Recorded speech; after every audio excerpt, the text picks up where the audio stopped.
Seja bem-vindo ao MedCellCast. Aqui a gente te ensina como se manter atualizado na sua jornada rumo à residência médica. Eu sou o Jader Burtê, sou ginecologista e obstetra, professor de GO aqui da MedCell. E hoje a gente vai falar sobre um tema super legal, que eu sou super suspeito para falar, que é quais são as artimanhas que as bancas utilizam para elaborar as questões de GO das provas de residência. E eu tô com uma convidada queridíssima, mais do que especial, né? Minha grande colega aqui da MedCell, doutora Marina Braga, seja bem-vinda. Muito obrigada, Jader. É sempre um prazer estar aqui com você. Ainda mais a nossa casinha aqui, né? Que são os estúdios da MedCell. Exatamente, e falando, né, sobre coisas que é o nosso dia a dia, né, que tanto a gente disseca, né, aí no nosso dia a dia, que é prova, questão de prova, DNA de prova. Há quantos anos você já está trabalhando aqui, vendo prova todo ano, todo dia? Eita, quer que eu diga mesmo? 13 anos. Eu já tô há quase 5. Então, olha, são 18 anos de provas e questões de ginecologia e obstetrícia aqui juntos para dar essas dicas, né? Eu acho que a gente já pegou bem, né, as artimanhas. A gente já sabe exatamente o que as bancas usam de artimanhas para tentar pegar o candidato. E é isso que a gente vai ensinar eles a não cair. Com certeza, a gente já sabe até o que cada prova gosta de pedir, né? É sobre isso. Essas dicas, eu acho que hoje esse videocast vai ficar nota 1000, cheio de dica boa. Então, Má, vamos começar, né, perguntando assim, como que são as questões de GO das provas de residência? Como é que eles elaboram as questões? Como é que costuma ser construído, né, o formato das questões de GO das provas de residência? Bom, o que eu percebo muito é que GO não cai só na GO, né? GO cai na preventiva, GO cai às vezes na cirúrgica, na clínica médica. Por quê? Porque a mulher pode ter qualquer patologia e ter algum desfecho ginecológico. Então, não é porque é a minha especialidade, a sua especialidade, que eu tenho que falar que, assim, tá prestando residência, precisa saber GO do começo ao fim. Porque não só as próprias questões que vão estar lá no bloco de ginecologia e obstetrícia vão utilizar esses conhecimentos. Às vezes, em pediatria também a gente encontra questões relacionadas a GO, como vulvaginites nas crianças, né? Eu lembro que quando eu estava prestando a minha residência médica, aí já faz 13 anos atrás, eu percebi isso estudando aí por conta, e como eu já sabia muito de GO, isso foi um dos grandes prós. Então, talvez uma das primeiras dicas, não é porque a gente é da GO, não, tem que saber tudo de GO, tem que saber mesmo, isso vai com certeza colocar você na frente de muita gente. E quando a gente vai comparar o conteúdo, por mais que seja um conteúdo muito grande, realmente é muito menor que o de clínica médica, né? E de cirurgia geral, que tem várias subespecialidades. Eu acho que essa é a sua pergunta, de como que são as provas de GO. Depende muito do tipo de prova que você vai estar fazendo.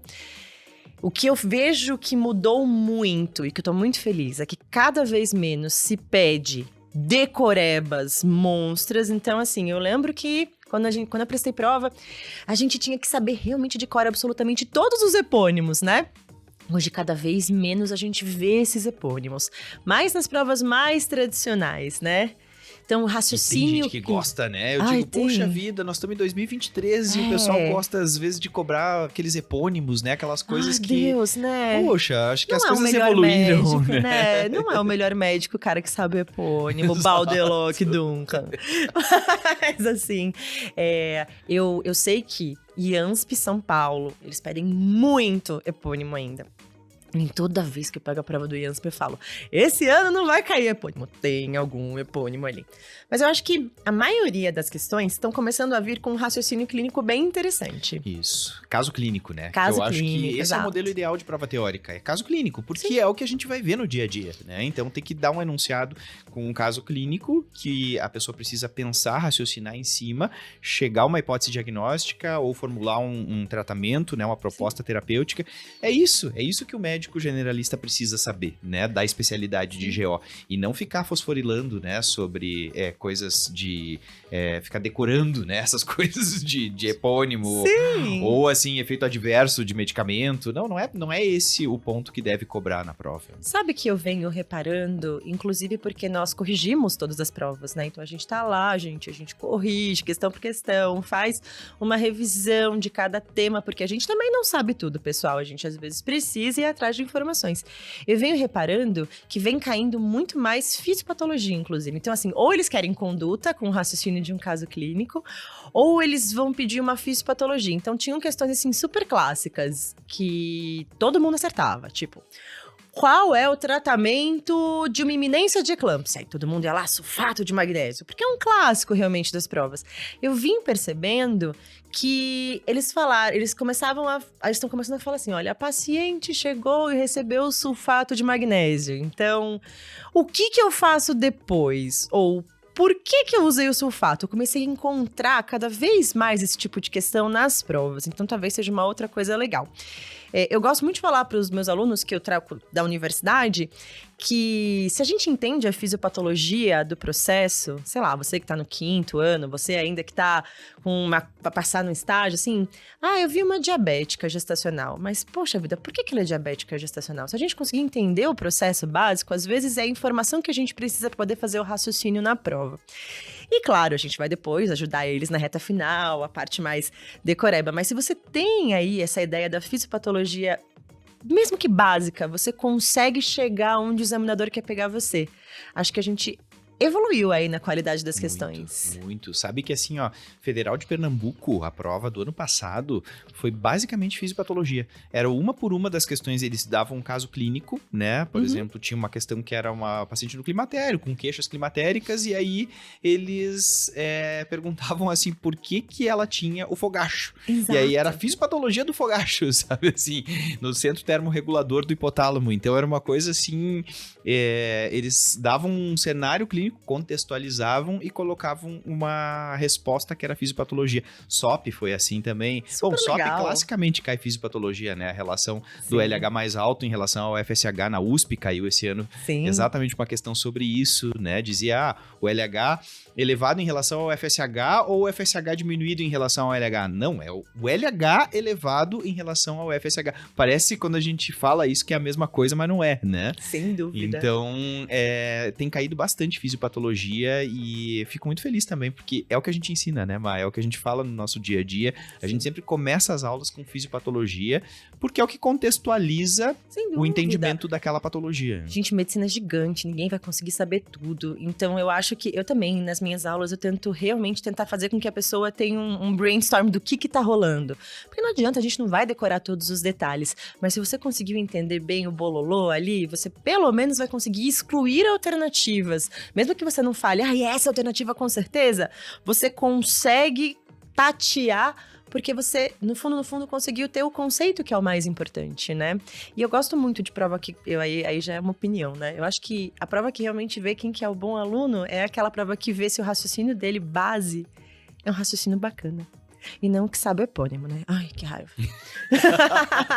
Mas sim, gente, tem que... pelo menos saber, assim, de uma maneira light, os epônimos mais clássicos, porque ainda tem um pessoal que pega um banco de questões de 1830 e coloca na tua prova, e eu não quero que você fique sem passar na residência dos teus sonhos, porque você não sabe quem é Baudeloc e Schultz, entendeu? O baile bundan. Exato. Mas tem regrinha, a gente ensina as regrinhas mnemônicas, né, pra eles decorarem isso. E é muito legal, gente, é muito bacana. Deixa eu te fazer uma pergunta, Mai, em relação àquelas pegadinhas, né? Quando a gente fala na prova, assim, de estratégias usadas pelas bancas, a gente sabe que, tradicionalmente, as bancas, elas elaboram questões e eles têm que fazer, né, pelo próprio processo seletivo, alguns artifícios para induzir ao erro. Né? Sem dúvida. Dentro da GO, o que a gente observa, né, que eles usam com muita frequência para tentar fazer a pessoa que está prestando prova ser induzida ao erro? Ai, tem umas questões que dá raiva até, porque tem umas pegadinhas sapeca demais, né? Nossa Senhora. Claro, assim, sempre a gente tem aqueles excetos, qual a alternativa incorreta, esse clássico, né? Eu, quando chegava na prova, eu levava um lápis bem escuro, eu lia com lápis, assim, ó, todas as perguntas, e o incorreto aí eu fazia assim, ó, pra eu não esquecer na hora de ver as alternativas, porque às vezes a gente tá correndo, né, lê e passa. Então a primeira coisa é prestar atenção no enunciado, lê o enunciado 450 milhões de vezes se for necessário. E se perceber que não tá conseguindo focar e não tá conseguindo ter clareza, porque tá ansioso, porque tá nervoso, porque no começo da prova não começou aí bem, talvez parar, respirar fundo, conta até 15, até 20, até 10. Pensa numa coisa bem legal e volta. Eu sempre fazia isso e acho que se você não tá conseguindo ler com clareza o enunciado, você não vai conseguir ter uma resposta aí assertiva. E às vezes eu tinha isso. Come alguma coisa, leva uma comidinha, deixa ali embaixo. O momento de comer faz bem sempre. Aí a gente dá essa parada. Ou vai no banheiro, né? Agora, em relação a conteúdo... pegadinhas importantes. Primeiro que a gente gosta muito de falar, você adora falar isso, eu adoro também, hoje eu vou te imitar, que do ponto de vista de polêmicas de conduta, GO é nota 10. Tipo, se a gente estivesse na escola de samba, Unidos da Ginecologia e Obstetrícia sempre ia ser o mais polêmico. Então é meio complicado. Eu acho que grandes pegadinhas de grandes instituições, às vezes, é pegar o protocolo daquela instituição e colocar exatamente aquela coisa que faz uma diferença do Ministério da Saúde. Eu acho que a gente tá fazendo esse videocast em 2023, a gente tem algo muito favorável para você que vai prestar aí agora esse ano. Porque agora a gente tem um protocolo novo do Ministério da Saúde. Mas a gente tinha até o início desse ano um protocolo de 2011. Então, tinha muita coisa que você levava em consideração no Ministério da Saúde que não caiu nas provas. Mas agora que tá atualizado, fica um pouquinho mais fácil. Então, assim, a minha sugestão é, eu vou fazer prova num lugar que eu quero muito. Então, eu sonho em entrar na Federal de Pernambuco. Esse é o lugar que eu realmente quero. Tentar ter acesso às questões dos últimos anos para entender mais ou menos como que é a cabeça do pessoal ali da instituição, pegar o protocolo do Ministério da Saúde e focar mais ou menos naquilo que eles costumam pedir. E agora a gente tem, né, graças a Deus, isso. Então, é incrível, porque 2011 para 2022... foram 11 anos falando a mesma coisa. E obstetrícia e ginecologia mudou completamente nesse meio tempo, né? Então, talvez essa seja a dica em relação à obstetrícia. Outra coisa, principalmente quem vai prestar a Unifesp, Federal de São Paulo. Todo santo ano cai medicina fetal e detalhe de medicina fetal, que é uma coisa que todo mundo tem dificuldade. Pro aluno de acesso direto, às vezes eu que dou essas aulas, né, no curso, o pessoal fala, nossa, mas isso é muito específico, é muito complexo. Então, assim, tem algumas escolas onde é bem forte medicina fetal que vai cair. Restrição de crescimento fetal, Doppler, alterações genéticas, cromossômicas. Então, assim, seria válido você ter uma ideia mais ou menos do que aquela equipe gosta de pedir. Então, se vocês tiverem acesso, peguem as provas dos últimos anos e vejam um pouquinho antes. Se prepare especificamente para aquilo. Que mais? Sabe que em ginecologia eles gostam bastante de usar aqueles termos que são muito parecidos, né? Para tentar... tem vários, né? Que tem vários, então, e conceitos que são muito parecidos. SUS São Paulo, por exemplo, se transformou numa prova que é assim, ó, mais lotada dessas pegadinhas de conceitos que são parecidos.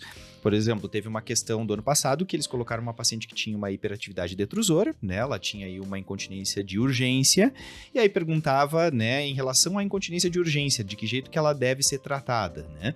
E aí uma das alternativas dizia assim, uma das opções de tratamento para essa paciente é a oxibutinina, um agente colinérgico de alta eficácia para tratamento. E aí você pensa assim, oxibutinina, sim, é o que o pessoal prescreve, bastante tem no SUS, né? Mas aí agente colinérgico. E aí eles se escreveram agente colinérgico. Exato. Puxa, sabe assim, não é anticolinérgico, sabe? Então tem que ler bem literalmente como tá, né? Ali. Outra coisa que eles usaram, sabe o que foi? A questão da posição do útero, né? Então, era uma questão de anatomia, né? Que falava em antiversão e antiflexão. E aí dizia, quando quando o útero ele é anteriorizado em torno do seu próprio eixo, ele está antiverso, ele é antevertido, né? E não, na verdade, em relação ao seu próprio eixo, é antefletido e não vertido.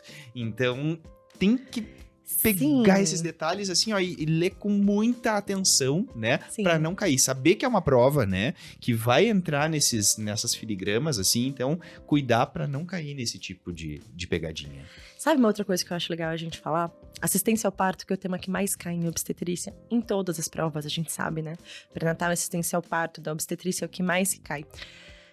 Mudou tanto, mas tanto, que é costumeiro eles colocarem a conduta tradicional conservadora, que às vezes é o que mais se vê na tua prática. Então, assim, por exemplo, episiotomia, que é um negócio que eu antes era orientada e não tinha uma medicina baseada em evidência 13 anos atrás, quando eu era R1, que não era para ser feita. A gente fazia quase que de rotina. Hoje a gente sabe que não é para fazer episiotomia de rotina. Na verdade, é bem a exceção da exceção que se faz episiotomia. É bem seletiva mesmo. Então, eles colocam de propósito. Para ver se o aluno só aprendeu de orelhada, às vezes, porque nos plantões, a maioria, o pessoal mais antigo, às vezes, tem as suas dificuldades, ou se a pessoa foi atrás da medicina baseada em evidência. Então, polêmicas em relação à humanização.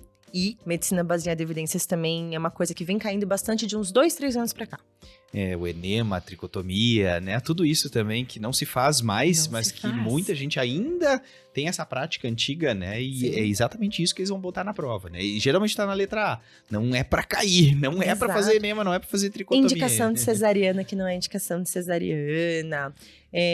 Tem essa série de coisas, né? E é engraçado que, às vezes, eles colocam um pré-natal, um ambiente de pré-natal aí, e ele quer saber, na verdade, quer que você responda para uma paciente. Isso tanto na escrita aberta, quanto em teste, como eu já vi em prova prática também. E é bem interessante isso, porque o examinador, principalmente de instituições que trabalham mais com medicina baseada em evidência, ele cutuca o aluno para ver se o aluno vai falar a opinião, porque às vezes é a opinião da pessoa, aquilo que ele ouviu, ou que ele viu super na prática, ou aquilo que é o que ele tem que saber, que é medicina baseada em evidência. Não, e tem que prestar exatamente atenção no que está escrito, né? Então, assim, você tem que seguir exatamente. A Federal de Goiás, ano passado, tinha uma questão que era bem simples, assim. O enunciado era uma linha. Qual é o exame mais sensível para avaliar miomas? Tipo assim, era isso. Sabe? Uma linha, a pergunta. Sim. E aí, todo mundo se jogou no ultrassom, né? Na verdade, o ultrassom é o exame que a gente pede, lógico, mas não é o mais sensível. O mais sensível é a ressonância. Então, assim, tem que ler exatamente o que está escrito. Eles não estão perguntando, assim, que exame você vai pedir. Que sacanagem, Jader! Então tem que ler exatamente o que está escrito. Você tem que pensar, não ia ser uma coisa assim tão simples, né? Não é o que você vai pedir, é o mais sensível. Sim. É uma questão de epidemiologia. Sem dúvida. E acho que uma outra coisa que talvez valha a pena falar é que como o GO sempre está em polêmicas na mídia, né? Gente, é uma coisa que tem um abortamento legal, que é uma coisa que tá super na mídia agora, né? Que a gente tá com votação disso no Congresso, talvez seja um tema que tem que saber muito detalhadamente tudo. A nossa legislação aqui para as provas desse ano, dos próximos anos. E a gente tem que entender que, independente da sua opinião pessoal, a prova está levando em consideração a medicina baseada em evidência. É muito engraçado. E são as questões técnicas, né? O que cai na prova são as questões técnicas, não é nada de... E vai ter um monte de polêmica na prova. É bem isso, né? Acho que de dicas seriam mais essas. E talvez uma dica muito importante que eu costumo falar, que na verdade foi um mantra que eu usei, porque eu gosto de falar, né? Gosto de escrever, é uma coisa de louco. Para a prova, eu escrevia absolutamente o mínimo e o mais direto possível. Às vezes eles perguntam uma coisa muito direta e você fala, eu vou brilhar. Hoje eu se consagro, que nem a gente brinca, né? Se consagro ainda. Aí você vai, coloca assim, eu, por exemplo, tenho uma lâmina lá com Clucells, tá? Aí a pergunta vem, quais os sintomas esperados em paciente que apresenta esta lâmina da secreção vaginal? A pergunta é quais os sintomas. Ninguém perguntou o que é, ninguém perguntou como trata. Mas eu sei tudo, eu quero mostrar que eu sei tudo. Não, a pergunta é quais os sintomas. Então você coloca aí, corrimento branco acinzentado, bolhoso, com odor fétido, que piora depois da relação. Ainda exagerou, mas... Se você coloca vaginose bacteriana, você perdeu, porque eu não estou perguntando pra você o que é. Leia o que o examinador quer e responda apenas aquilo que vai estar no checklist dele. Isso aí. É aquela coisa retilínea, né? Exato. Então essas são as melhores dicas que eu posso dar. Perfeito, muito bom. Marina, em relação à questão de divergências, né? A gente sabe que a GO, ela é a especialidade que despenca divergências na literatura, né? Se a gente for pegar, assim, o Ministério da Saúde, às vezes, dependendo do tema, né? Vai dizer uma coisa, a sociedade vai dizer outra coisa, e se a gente for pegar um livro, talvez vai dizer outra coisa também, né? Sim. Então, como driblar essas divergências na literatura na hora da prova? Eu acho que é uma coisa que é bem importante a gente falar isso, porque a gente não quer que isso aconteça. Eu vou dizer que eu sou uma pessoa que eu me incomodo com as divergências da literatura de GO. E eu sei que os nossos alunos também não gostam. Eles dizem, poxa, mas se decidam, é tal coisa ou é tal coisa? Mas, infelizmente, a gente tem que conviver com isso. Como que a gente faz para driblar, né, dependendo da instituição que a gente está fazendo prova? Olha, eu acho que... Eu vou ser bem sincera, eu acho quase impossível a gente conseguir driblar de tudo, porque a gente não consegue, que é especialista. Quanto mais uma pessoa que tá aí terminando a faculdade ou prestando tua residência e trabalhou um tempo. Mas a gente sabe, assim, quais são os principais pilares, né, de literatura mais forte que tem essas divergências. E acho que talvez a grande dica você tem um local onde você realmente gostaria de entrar? Então, por um exemplo, eu quero muito fazer Unifesp, ou eu quero muito fazer Federal do Rio Grande do Sul. E aí, você tenta entender o processo. Por exemplo, eu lembro que quando eu comecei a corrigir prova, vinham sempre questões de inibição de trabalho de parto prematuro, de Florianópolis, de Santa Catarina em geral, que eles inibiam com inibidor de COX-2, que é uma coisa que a gente não usa, quase nunca. Indometacina. Que é uma coisa que até na minha aula a gente coloca, olha, a gente só usa quando não tem mais nada. Mas lá é um protocolo de lá. Eu tive que ir atrás do protocolo de lá para poder entender. Então talvez seja uma maneira daí eles priorizarem as pessoas que estão ali, entendeu? Então cai aquilo sempre, porque sabe que só a galera de lá vai acabar colocando. Então sim, deve ser por isso, eu acho. Mas, então eu acho que se você quer muito um lugar e você quer tentar ao máximo minimizar isso, você tem que conhecer a prova antes de ir. Estudar o teu arroz e feijão, o Ministério da Saúde tem que estar, assim, zeradaço na tua cabeça. Mas, pega aquele lugar que você tem aquele carinho maior, que vai ser onde você vai conseguir passar, se Deus quiser, sabe? E dá uma estudada na prova. Eu posso falar porque eu, quando fiz uma faculdade aqui em São Paulo, privada, e passei na USP. Na hora que eu cheguei aqui na Faculdade de Medicina da USP, eu não sabia nada dos protocolos de obstetrícia da Faculdade de Medicina da USP. Eu não tinha noção dos protocolos. E é um dos lugares que tem mais polêmicas em relação ao protocolo individual. Hoje eu sei que se eu tivesse estudado o protocolo de lá, teria sido mais fácil, talvez, né? Então, assim, a Escola Paulista também tem diversas divergências. Agora, as provas maiores, assim, quando a gente vai falar aí de provas que são de instituições não próprias, assim, então a gente vai fazer uma prova Sul São Paulo, etc., tem diversas provas grandes. Aí é o Ministério da Saúde, ponto. Ministério da Saúde, aí não tem erro. Que é a base, né? Não adianta. A base é o Ministério da Saúde. Então, assim, claro que a gente flexibiliza de acordo com a instituição, mas, assim, a base é isso que você disse. Tem que saber o Ministério da Saúde. Você sabe tudo do Ministério da Saúde? Cara, tu vai bem em qualquer lugar. Exato. Se cair exatamente aquela coisa dúbia, existe a maneira de você ir atrás de você recorrer. Porque o Ministério da Saúde bibliografia de todas as provas. Isso, exatamente. Mas sim, existe essas pegadinhas. E saber também o que cada instituição gosta, né, de Super. cobrar, assim. Por exemplo, se você pegar a USP, né, a prova de obstetrícia da USP é 100% retirada do Zugaib, né?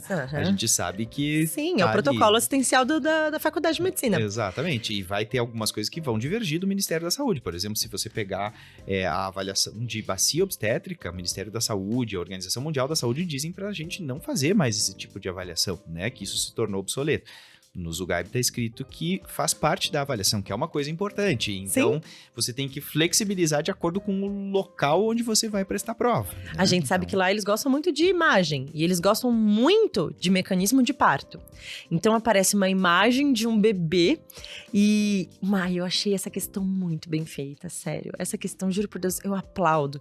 Mas foi muito difícil. Se eu estivesse prestando prova, se eu não fosse professora, eu não estivesse corrigindo sem estresse, tá beleza. Mas...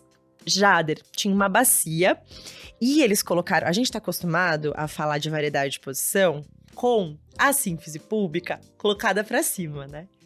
Eles colocaram a bacia ao contrário e o bebê por cima. Pra ver se a pessoa só decorou o que é OEA, brararara. Então, em vez de a gente fazer a visão da paciente em posição ginecológica, a gente tava fazendo a visão do feto. E muita gente errou. Mas muita gente errou. Mas dá uma olhada. Era uma questão de obstetrícia normal. De biomecânica de parto. Não tava perguntando o detalhe do detalhe do detalhe. Foi muito inteligente essa questão. Mas foi uma questão difícil exatamente por isso. E eles adoram, né? Eles adoram colocar a imagem, os defletidos, eles adoram as deflexões de primeiro, segundo, terceiro grau, né? Então... Era um defletido, inclusive, essa questão. Você viu essa questão? Acho que você viu. Eu vi. Não, e tem uma que também era um partograma, que tinha um defletido de primeiro grau, que, na verdade, você tinha que se dar conta que o que estava desenhado no partograma era o bregma, né? Não era o ocipício, era o bregma. Então, você tinha que se dar conta que era um defletido de primeiro grau, né? E aí, por isso, marcar ali a figurinha do defletido de primeiro grau. Sem dúvida. Então, são questões muito bem feitas, assim, mas que você tem que ter aquela, né, se dar conta ali na hora que você tá resolvendo. E sabe uma outra coisa que eu acho que é legal a gente falar? Lembrar que grávida, ela pode ter absolutamente qualquer coisa. Não é porque ela tá grávida que ela vive na bolha da grávida, ela não vai ter asma, ela não vai ter pneumonia. E aí, se você entrou em desespero e falou, meu Deus do céu, pneumonia em grávida, pensa como é que você trata a pneumonia em não grávida. Olha, raciocina, pensa, não desespera, porque médico tem medo quando vê na questão grávida, ou quando vê uma grávida na frente, até ginecologista precisa ter medo de grávida às vezes, né, Jader?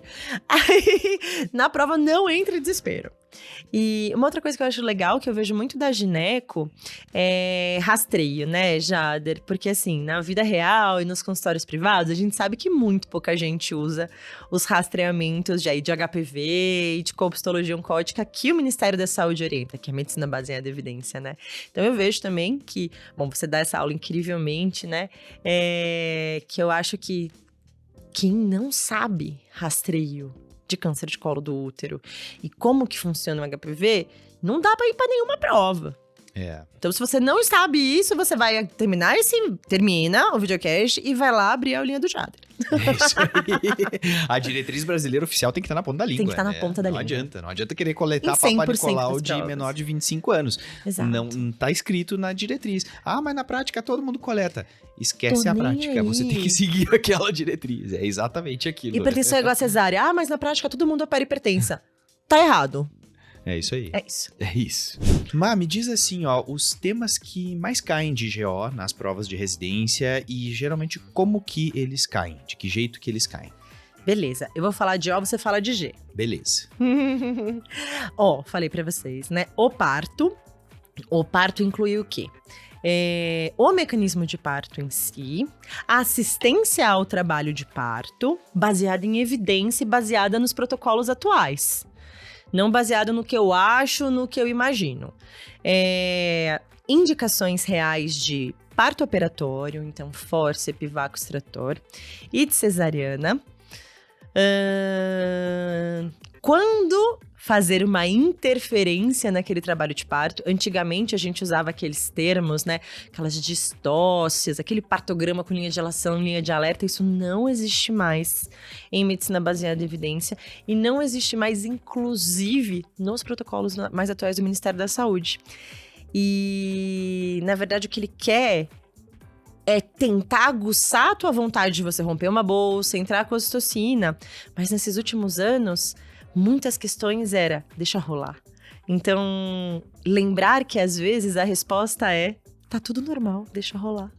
E a gente tem medo de marcar essa alternativa, né? Pois é, exatamente. Você não tinha medo quando estava prestando prova? Tinha, eu achava que tinha que ter algum problema. É que a gente é direcionado, às vezes, na nossa formação a tentar achar um problema. Tem algum problema aí. É. Internar paciente antes do tempo, sabe? Então, eu acho que para o parto é mais isso. Sobre pré-natal, saber o pré-natal de baixo risco de vacinação cai muito, suplementações cai muito, sorologias e tratamentos relacionados às doenças infecciosas na gravidez, acho super importante. Venho percebendo bastante falar sobre puerpério também, que são outros temas tabus e polêmicos que vêm aparecendo nas provas. Aí, assim, quando a gente vai falar das patologias específicas, eu acho que hipertensão e diabetes, principalmente, e prevenção de prematuridade, seriam os temas. E placenta prévia, porque o Brasil é o segundo país do mundo que se tem mais cesáreas, né? E a gente está vivendo um momento que a gente tem a estratégia de morte materna zero por hemorragia pós-parto, e placenta prévia é uma das principais causas de morte materna, quando a gente tem um acretismo, aquelas grandes complicações, além da atonia, óbvio. Então vem caindo bastante placenta prévia, sangue segunda metade da gestação, e os examinadores mais inteligentes, vou dizer assim, aqueles caras que não são bitolados só em pedir coisa decoreba, eles vêm tentando cutucar para ver se a pessoa mudou um pouco seu conceito sobre opera todo mundo, porque isso pode matar sim. Cesárea não é ir comprar pão na padaria. Isso tá caindo na prova. Olha aí, ó, muito bom. Acho que isso é uma coisa que cada vez é uma tendência, né, que apareça Sim. mais. Então, eu acho que tem que saber tudo de assistência ao parto, hemorragia pós-parto, tem que estar na ponta da língua todos os passos. Isso não é uma coisa que da minha cabeça, não. Isso é uma estratégia mundial de redução de morte materna de sangramento pós-parto, independente se é atonia, se é acretismo, se é placenta prévia, o que for. Mas daí acaba entrando essa placenta prévia e acretismo que tá super na moda e tá caindo pra dedéu. Que mais? Eu acho que esses seriam os meus temas trending topics. E restrição de crescimento fetal. Restrição de crescimento fetal mudou, gente. Mudou. Tem que saber o novo. Mudou há muito pouco tempo. Os critérios diagnósticos, mudou tratamento. Então, eu venho percebendo que, assim, pelo menos em 50% das provas vem aparecendo uma questão de restrição. Boa. Gineco, na verdade, assim, o que eles mais gostam de cobrar é HPV e NIC. Esse é um dos top 5, assim, então sempre cai, né, nas provas. E cai das formas mais variadas, desde a interpretação do Papa Nicolau até conduta, né? Eles gostam muito de cobrar, assim, paciente que tem uma lesão de alto grau, fez uma colpo, aí tem aquele epiteliosato branco grosseiro, aquele mosaico grosseiro, que são achados maiores, né? O que vai fazer? See and treat, né? Ao ver e tratar, faz a excisão da zona de transformação. Eles adoram perguntar isso. E uma das coisas que eles estão começando a bater nessa tecla é as pacientes que são jovens, né? Porque a gente sabe que paciente jovem tem uma chance de regredir NIC2 e NIC3 espontaneamente. Sim. Mesmo que seja uma NIC3. Às vezes a gente fica com medo, né? Nossa, não, mas eu vou deixar uma NIC3. Não, mas se a paciente tem menos de 25 anos, as taxas de regressão espontânea, né, de NIC2 e 3, elas chegam a 60%, 70%. Maravilhoso, Então a gente pode propor sim para uma paciente com menos de 25 uma conduta conservadora, né? Obviamente, decisão compartilhada, mas cada vez mais tem se feito isso. Então, por isso que se ela tiver menos de 25, não se faz o ver e tratar, o see and treat. Se biopsia, o objetivo da biópsia é excluir, né, que ela tenha a doença invasora, e aí, então, excluindo, a gente pode propor para ela uma conduta conservadora. Acho que isso aqui é filezinho mignon para cair nas provas agora. Com certeza. E a pergunta maior desses casos é, por que coletou o Papa, Jader? Pois então, aí é que tá. É mais um recado para dizer, nem era para ter coletado. Exato. Mas já que achou, aí você vai ter que encaminhar pra colposcopia, né? E aí Então, vem o Dr. Google, e aí vem as loucuras, e aí acaba a gente fazendo uma intervenção que não é inócua numa paciente jovem e que provavelmente não tem prole constituída ainda. Isso, que vai causar um tipo de risco, né, pra Exato. ela, depois no futuro, uma incompetência cervical, né, um parto prematuro, um abortamento. Exato. Então, realmente a gente tende a ser mais conservador. Acho que esse é um dos pontos aí que vai aparecer esse ano. Outra coisa que despenca sempre é a anticoncepção, eles adoram a Claro. anticoncepção, especialmente os critérios de elegibilidade, né? Então, assim, eles adoram perguntar na paciente a hipertensa, a diabética, a paciente que fuma e tem 35 anos ou mais e a que tem dor de cabeça, que tem enxaqueca, já caiu, já deu, né? Isso aí já caiu e acho que é improvável que caia de novo porque é muito batido. Mas eles estão começando a perguntar nas lúpicas, né? Eles adoram perguntar nas pacientes lúpicas. Então, lembrar que nas lúpicas, se ela tem os anticorpos antifosfolípidos positivos, você não pode nem usar progestogênio, né? Você não pode usar nem estrogênio, nem progestogênio. Então, essas pacientes têm que usar DIU de cobre, né? Então, tem que lembrar disso. Nem DIU com levonorgestrel elas podem, porque mesmo tendo ação local, a progesterona, ela pode acabar tendo um mínimo risco aí de um fenômeno tromboembólico. E ela já tem lúpus e SAF, já tá o suficiente. Já tá suficiente o risco tromboembólico dela, exatamente. Então, acho que é uma possibilidade aí de aparecer. O vaginite despenca sempre, fácil, um tema super fácil que não dá pra perder questão, né? Porque certeza. É um tema super fácil. IST, né? IST, sabe? Que vai cair infecto também, que vai... Então, assim, Jader, não adianta, é a especialidade mais importante da medicina inteira. A gente é suspeito pra falar, né? Opa! Muitíssimo obrigado, acho que foi super rico o nosso papo, acho que valeu a pena sim a gente trazer aí toda a experiência que a gente tem e acho que também trazer aquilo que a gente gosta de fazer, né, que é essa medicina das provas, é trazer para eles o que o DNA da prova, a veia, né, a gente foi bem na veia mesmo, então acho que esse foi o objetivo, acho que foi muito bacana, muito bom. Acho que é muito legal mesmo, Jader. E acho que o legal aqui do Medcel é que a gente sempre acaba falando de trending topics de algumas provas. Então, aquilo que a gente falou, eu não tinha isso na época que eu tava prestando residência. Ia ter me ajudado de um tanto, porque eu ia assim, ó, de olho fechado e coração aberto fazer as provas de residência, viu, Jader? Deu certo, tudo certo, mas... Pô, se eu tivesse um mapa de auxílio para eu saber os detalhes ou aquilo que era mais comum, ia ter sido muito mais tranquilo. Então, eu acho que se eu tivesse me planejado melhor, teria sido mais fácil. Talvez o resultado tivesse sido o mesmo, eu tô muito satisfeita com o meu resultado, mas o que eu posso dizer para você é que essas dicas valem muito mais que ouro. Legal, super legal, muito obrigado, foi Obrigada maravilhoso. Gente, continuem acompanhando a gente. Acho que o objetivo é a gente trazer conteúdo de qualidade para vocês cada vez mais aí e focado naquilo que realmente cai na prova. Muito obrigado, continuem nos acompanhando, a gente vai estar sempre postando conteúdo novo aqui para vocês. Valeu!